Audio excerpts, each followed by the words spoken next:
आज हम एक ऐसे केस की बात करने वाले हैं जिसने पूरे देश को हिला के रख दिया था।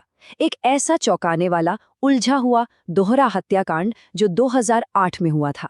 और देखिए, आज 15 साल बाद भी ये केस अनसुलझा है। जरा सोचिए, एक घर में एक टीनेज लड़की की हत्या हो जाती है। सबसे पहला शक जाता है घर के नौकर पर, लेकिन अगले ही दिन वही नौकर उसी घर की छत पर मरा हुआ मिलता है। तो फिर कातिल कौन है? यही तो इस केस की सबसे बड़ी पहेली है। चलिए, इस कहानी के बिल्कुल सेंटर में चलते हैं। जगह है नोएडा का जलवायु विहार अपार्टमेंट। यहाँ तलवार परिवार रहता था।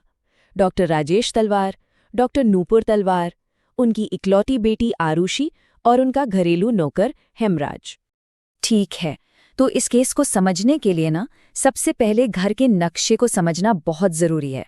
खासकर उसके दरवाजों का जो सिस्टम था वो काफ़ी कॉम्प्लिकेटेड था, और यकीन मानिए कई राज उसी में छिपे हैं। तो देखिए, घर में घुसने के लिए 3 दरवाजे थे।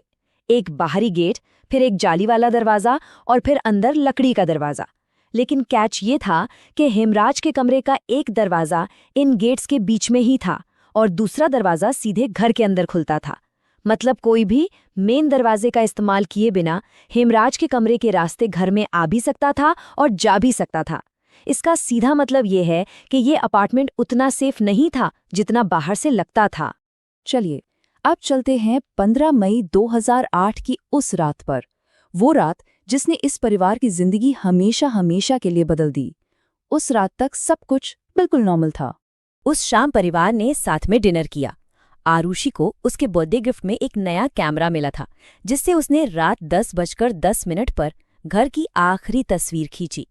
रात 11 बजे नूपुर आरुषि के कमरे में इंटरनेट राउटर ऑन करने गईं, और फिर रात 12:08 पर राजेश तलवार ने आखिरी बार इंटरनेट यूज किया। इसके बाद सब सो गए। लेकिन उस रात 12 बजे से सुबह 6 बजे के बीच कुछ ऐसा हुआ जो आज तक एक रहस्य बना हुआ है। अब कहानी आती है 16 मई की सुबह पर, और यहीं से शुरू हुआ उन गंभीर गलतियों का सिलसिला जिन्होंने शुरू से ही इस पूरी इन्वेस्टिगेशन की कमर तोड़ दी। सुबह 6 बजे जब मेड भारती आई तो दरवाजा नहीं खुला। नूपुर ने अंदर का लकड़ी वाला दरवाजा तो खोल दिया, लेकिन बीच वाला जाली का दरवाजा बाहर से बंद था। अब ये बहुत अजीब था। खैर, किसी तरह भारती अंदर आई और थोड़ी ही देर में पेरेंट्स ने देखा कि आरुषि के कमरे का दरवाजा बस हल्का सा खुला है और अंदर आरुषि खून से लथपथ अपने बिस्तर पर मृत पड़ी थी। और इसके कुछ ही देर बाद क्राइम सीन पर 15 से भी ज्यादा लोग जमा हो गए, पड़ोसी, रिश्तेदार और बस तमाशा देखने वाले। सोचिए, इस भीड़ ने उस जगह को पूरी तरह से कंटामिनेट कर दिया जहां से कातिल के सबसे जरूरी सबूत मिल सकते थे। पुलिस के आते ही तलवार परिवार ने कहा कि उनका नौकर हेमराज ही हत्या करके भाग गया है, और पुलिस ने भी बिना ज्यादा सोचे समझे इस थ्योरी को सच मान लिया। उन्होंने इसे एक ओपन एंड शट केस की तरह ट्रीट किया, हेमराज पर इनाम घोषित किया और उसे पकड़ने के लिए एक टीम नेपाल भी रवाना कर दी। मतलब जांच की बाकी सारी दिशाएं लगभग बंद हो गईं। और फिर कहानी में आता है एक जबरदस्त ट्विस्ट। अगले दिन यानी 17 मई को एक रिटायर्ड पुलिस ऑफिसर ने जोर दिया कि छत को भी चेक किया जाए, जो बंद थी। जब छत का ताला तोड़ा गया तो वहां जो मिला उसे देखकर पुलिस के भी होश उड़ गए।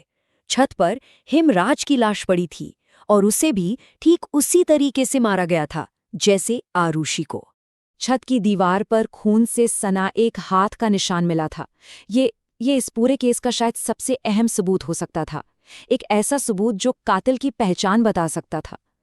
अगर पुलिस ने इसे सीरियसली लिया होता तो शायद केस वहीं सुलझ जाता, लेकिन शुरुआती जांच करने वालों ने इसे पूरी तरह नजरअंदाज कर दिया। हेमराज की लाश मिलने के बाद तो पूरा केस ही पलट गया, और यहीं से शुरू हुआ इन्वेस्टिगेशन का अगला फेज, जिसमें अलग अलग एजेंसीज ने एक दूसरे से बिल्कुल उल्टी थ्योरीज बनाई, जैसे एक जाल बिछ गया हो। जांच जैसे पूरी तरह से बिखर गई। नोएडा पुलिस ने कहा ये ऑनर किलिंग है और शक की सुई सीधे माता पिता पर डाल दी। फिर जब केस सीबीआई के पास गया तो उनकी पहली टीम ने माता पिता को क्लीन चिट दे दी और शक हेमराज के दोस्तों पर जताया। पर कहानी यहीं खत्म नहीं हुई। सीबीआई की ही दूसरी टीम ने जांच को फिर से घुमा दिया और परिस्थितिजन्य सबूतों के आधार पर माता पिता को ही मुख्य सस्पेक्ट बना दिया। मतलब एक ही केस, 3 एजेंसियां और 3 बिल्कुल अलग-अलग कहानियां। नोएडा पुलिस ने तो प्रेस कॉन्फ्रेंस करके ऑनर किलिंग की थ्योरी पेश कर दी। उनका दावा था कि राजेश तलवार ने आरुषि और हेमराज को आपत्तिजनक हालत में देख लिया था और गुस्से में आकर दोनों की हत्या कर दी। इस थ्योरी को मीडिया में इतना उछाला गया कि तलवार परिवार का कैरेक्टर असैसिनेशन हो गया, जबकि इसके पीछे कोई भी ठोस सबूत नहीं था। इसके बाद आई सीबीआई की पहली टीम, जिसने पुलिस की थ्योरी को पूरी तरह से कूड़े में फेंक दिया। उन्होंने कहा कि हत्या तलवार दंपत्ति ने नहीं, बल्कि हेमराज के दोस्त कृष्णा और उसके साथियों ने की है। लेकिन ये पूरी थ्योरी नार्को एनालिसिस टेस्ट पर आधारित थी और इन टेस्ट्स को अदालत में पक्का सबूत नहीं माना जाता, इसलिए ये थ्योरी भी आगे नहीं बढ़ सकी। और इन्हीं उलझी हुई थ्योरीज और अधूरी जांचों की वजह से ये केस भारत के सबसे बड़े और दुखद रहस्यों में से एक बन गया है। एक ऐसा केस जो आज भी न्याय का इंतजार कर रहा है। तो सवाल ये है कि आखिर ये केस सुलझ क्यों नहीं पाया? सबसे बड़ी वजह थी क्राइम सीन से छेड़छाड़। पहले ही दिन सारे अहम सबूत बर्बाद हो गए। छत पर मिला खून से सना वो हाथ का निशान, एक क्रिटिकल सबूत, उसे खो दिया गया। हत्या में इस्तेमाल हुए हथियार कभी मिले ही नहीं, और सबसे बड़ी बात, जांच एजेंसियां कभी एक कहानी पर सहमत ही नहीं हो पाईं। ये केस हमें एक बहुत बड़े सवाल पर लाकर छोड़ देता है। जब सबूत ही सुरक्षित ना हो और जांच करने वालों की कहानियां ही एक दूसरे से मेल ना खाएं, तो क्या सच्चाई को कभी पूरी तरह से खोजा जा सकता है?